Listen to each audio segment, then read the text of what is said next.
नमस्कार, माझं नाव अविनाश अंबोरे. मी मोटर वाहन निरीक्षक आहे. प्रादेशिक परवानगी कार्यालय सोलापूर येथे कार्यरत आहे. सध्या मी बार्शी कॅम्पला आलेलो आहे. बार्शी शहरामध्ये दर गुरुवारी RTOचा कॅम्प असतो. इथल्या कॅम्पमध्ये आपण गाड्यांचे जे लायसन्स आहेत, लर्निंग लायसन्स आणि गाड्यांचे जे टेस्ट घेतो आपण, परमनंट लायसन्स, हे दोन गोष्टी इथे होतात. तर माझं सगळ्या बार्शीच्या जनतेला नम्र विनंती आहे की तुम्ही या बार्शी कॅम्पचा तुम्ही फायदा घ्या. इथे तुम्हाला लायसन्स काढून मिळेल. परमनंट लायसन्सची टेस्ट पण तुम्हाला इथे देता येईल. आणि तुम्ही रस्त्यावरती चालताना ज्या वेगवेगळे ट्रॅफिक साईन्स आहेत त्याचे तुम्ही पालन करावे अशी आमची सगळ्यांची म्हणजे अपेक्षा असते गव्हर्नमेंटची, की त्याच्याकडनं जे ॲक्सिडेंटचे जे प्रमाण जे आता सध्या वाढलेलं दिसते बार्शीच्या आजूबाजूच्या एरियामध्ये, ते कमी व्हायला मदत होईल. त्यासाठी तुम्ही इथं लायसन्ससाठी आला तरी आम्ही तुम्हाला मदत करू जेवढी शकू तेवढी. तसेच तुम्हाला काही नियमांची काही माहिती नसेल त्याच्या पण आम्ही तुम्हाला इथे माहिती देऊ. असं नाही की फक्त लायसन्ससाठीच तुम्ही इथे यायला पाहिजे. तुम्हाला काही नियम माहिती नसतील, काही क्लिअर तुम्हाला काय करायचं असेल, कुठे डाऊट्स वगैरे, त्यासाठी पण तुम्ही इथे येऊ शकता, आमच्याशी चर्चा करू शकता. आम्ही तुम्हाला पूर्ण समजावून सांगू शकतो त्याच्यामध्ये. दुसरी गोष्ट इथं अशी आहे की इथं आपल्या रेस्टॉरंट्सवरती कॅम्प असतो दर गुरुवारचा. जागा तर आपल्याला स्वतंत्र पाहिजे. आता आपण रस्त्यावरती ट्रायल घेत असतो. जर वेगळं असं मैदान जर मिळालं आपल्याला, तर त्या मैदानावरती आपण एकदम सेफली आपण ड्रायव्हिंग टेस्ट घेऊ शकतो. इथं कसं रहदारीचा रस्ता असतो, बाकी लोक पण इथे रस्त्याचा वापर करत असतात, पण आपण पूर्ण काळजी घेऊन ट्रायल घेत असतो. तसा हा रस्ता जास्त रहदारीचा नाही आहे, पण तरी पण आपल्याला एक जागी मोकळं मैदान आणि असं बसायसाठी वगैरे एखादी रूम वगैरे मिळाली आणि तिथे इलेक्ट्रिसिटीचा सप्लाय पाहिजे. कारण सगळं ऑनलाईन झाल्यामुळे सगळं काम आता याच्यामध्येच होतं. बायोमॅट्रिक्स वगैरे घेतो असतो, फोटो काढत असतो. लाईटची व्यवस्था पाहिजे, लोकांना जे येणारे लोक आहेत त्यांना प्यायची वगैरे व्यवस्था पाहिजे, पिण्याच्या पाण्याची. तसं जर भेटलं तर तसं फार उत्तम होऊन जाईल. आता या आठवड्यापासून शाळा सुरू झालेल्या आहेत. नवीन वर्ष शाळेचं सुरू झालेलं आहे. तर माझी सर्व स्कूल चालकांना विनंती आहे की त्यांनी त्यांच्या ज्या स्कूल बसेस आहेत त्यांचं पासिंग करून घ्या. त्याच्यामध्ये काही कमी असेल ते कामं करून घ्या. आता आम्ही कारवाई चालू केलेली आहे. आम्ही काल आणि परवा 2 दिवसामध्ये आम्ही जवळपास 5 ते 6 गाड्यांना आम्ही डिटेन्शन दिलेलं आहे. त्यांच्याकडनं रिकव्हरी पण घेतलेली आहे. पण रिकव्हरी करणं हा शासनाचा उद्देश नाही आहे. तुम्ही ज्या गाड्या ज्या आपल्या नियमाप्रमाणे ज्या गाड्यांचे आहेत त्याची पूर्तता करून तुम्ही त्यांचं लवकरात लवकर पासिंग करून घ्यावं अशी माझी विनंती राहील. कारण तुम्ही पासिंगला जेवढं तुम्ही उशीर करणार, प्रत्येक दिवसाचा 50 रुपयेप्रमाणे तुम्हाला तो फाईन चालूच आहे. तो फाईन अजून पण माफ झालेला नाही आहे. तुम्ही जेवढं उशिरा करणार तेवढा तुमचा तो फाईन वाढेल. आणि जर आम्ही गाडी पकडली तर त्याच्यामध्ये तुमचा जो दंड जो आहे कंपाऊंडिंगचा तो खूप जास्त होऊन जातो. त्याच्यामुळे माझी सगळ्यांना नम्र विनंती राहील की तुम्ही गाड्यांचं पासिंग वगैरे करून घ्या आणि सुरक्षितपणे विद्यार्थ्यांची वाहतूक करा. जेवढी त्याची कॅपॅसिटी आहे त्या कॅपॅसिटीनुसारच विद्यार्थी त्याच्यामध्ये बसवायचे, जास्त बसवायचे नाहीत. परत ड्रायव्हरला तुम्ही बॅच वगैरे द्या, युनिफॉर्म शिवा ड्रायव्हरला. गाड्यांचं काही सीट वगैरे फाटलेले असतील, आतले लाईट्स वगैरे असतील, इमर्जन्सी एक्झिट वगैरे असतील, ते सगळे कामं करून घ्या आणि मग गाडी पासिंगला घेऊन जा. म्हणजे तुमचं गेल्या तुमचं काम तिथं होऊन जाईल. त्याच्यामध्ये परत काही गाडी तिथे फेल होणार नाही. त्या दृष्टीने तुम्ही माहिती करून घ्या. आम्ही इथे आल्यावरती पण तुम्हाला माहिती सांगतो गाडीमध्ये काय काय तुम्हाला काम करायचे आहेत, काय नाही करायचे आहेत. ते सगळं आम्ही तुम्हाला इथं कॅम्पवरती जर तुम्ही आले तर आम्ही तुम्हाला पूर्ण त्याच्याबद्दल पण मार्गदर्शन करू किंवा स्कूल बसचे जे आहे नियमावली काय आणि तुम्हाला काय काय पद्धतीने गाडीची तुम्ही तयार करायची आहे. नमस्कार, मी पुष्कराज विलास गाडवे, सहाय्यक मोटर वाहन निरीक्षक RTO सोलापूर. तर मी आपल्याला आज थोडे आपले जे 2019मध्ये अमेंडमेंट झाले आपल्या मोटर वाहन कायद्यामध्ये त्या संदर्भात थोडं मार्गदर्शन करतो. तर आता 2019मध्ये जे अमेंडमेंट झाले त्यामध्ये प्रामुख्यानं आपल्याला महत्त्वाची जी अमेंडमेंट आहे ते दंडांमधली जी तरतूद आहे त्या संदर्भात आहे.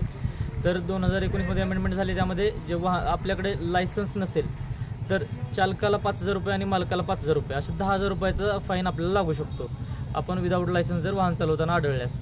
तसं ते इन्शुरन्स नसेल आपल्याकडे तर चालकास 2,000 मालकास 2,000 अशा पद्धतीने 4,000 रुपयांचा आपल्याला फाईन लागू शकतो. आणि इन्शुरन्स आपल्याला कमीत कमी थर्ड पार्टी इन्शुरन्स आपल्या वाहनाकरता असणे आवश्यक आहे. त्यानंतर इन्शुरन्स झाल्यानंतर PUC तितकीच महत्त्वाची आहे. PUC असणंही वाहनासाठी महत्त्वाचं आहे, तरच आपला इन्शुरन्स क्लेम हा घेतला जाऊ शकतो आपल्याकडून. अदरवाईज इन्शुरन्स क्लेम मिळत नाही. तर PUC असणंसुद्धा महत्त्वाचं आहे. त्यासोबत ट्रान्सपोर्ट वाहने असतील तर त्यासाठी परमिट असेल, टॅक्स भरलेला असणं आवश्यक आहे. अशा बाबतीच्या सर्व कागदपत्रांची पूर्तता असणे आवश्यक आहे. त्यानंतर 2019च्या अमेंडमेंटमध्ये सगळ्यात महत्त्वाचा विषय जो ॲड करण्यात आला तो सेक्शन 199 जो ऑफेन्सेस बाय ज्युव्हेनाइल म्हणजे जे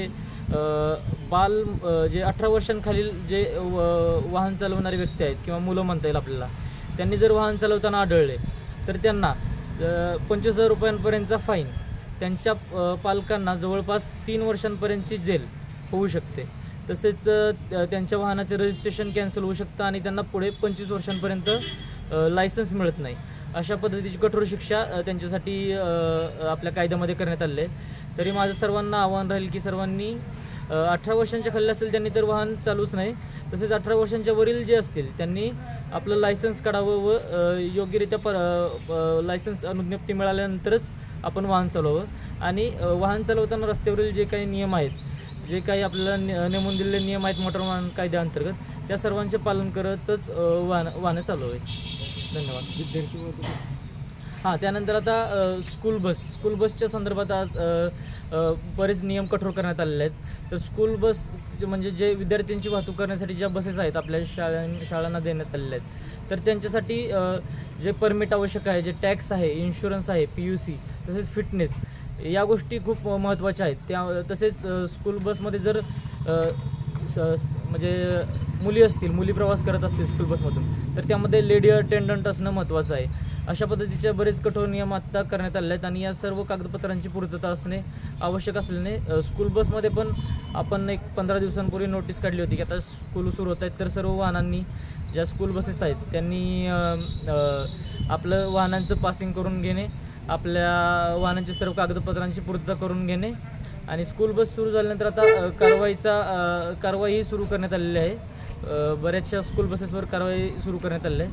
तरी माझ्या सर्वांना विनंती असेल की आपल्या वाहनांच्या कागदपत्रांची पूर्तता करूनच वाहन आपण रस्त्यावर आणावे. थँक्यू. स्क्रॅप वाहनं जे आहेत सध्या रस्त्यावर काही दिसतात स्क्रॅप वाहनाचं म्हणजे नक्की काय पाहिजे? त्याची म्हणजे एक्सपायरी संपलेली असतील अशी वाहनं, समजा तर रिक्षा असतील म्हणजे जे आपल्या नियमात नाहीत, तर ते पण धावताना दिसतात. किंवा काही प्रवासी बस आहेत लातूर पुणे वगैरे करतात, त्याच्यावर काय कारवाई चालू आहे काय? किंवा कारवाई चालूच आहे, तसं काय आता विशेष वेगळं रेग्युलर चालू आहे तेवढं तर सांगाय, हे पण आम्ही तपासून कारवाई सुरू आहे. तसेच आपल्याला शासनाने ज्या वयोमर्यादा ठरवून दिलेल्या आहे आपल्या प्रत्येक वाहनांसाठी, म्हणजे उदाहरणार्थ रिक्षांसाठी आता काही ठिकाणी मुंबईमध्ये 15 वर्षांकरिता असेल किंवा इतर भागांमध्ये 15-16 वर्षांकरिता जी काही वयोमर्यादा नेमून दिलेली आहे, तर त्या वयोमर्यादेनुसारच आपण वाहन आपले योग्य आहे का ते तपासून त्यानंतरच ते रस्त्यावर आणावे. आणि वयोमर्यादेच्या आतच असेल आणि सर्व कागदपत्रांची पूर्तता योग्य असेल तरच आपण वाहन चालवावे. एवढी सगळ्यांना विनंती राहील. धन्यवाद.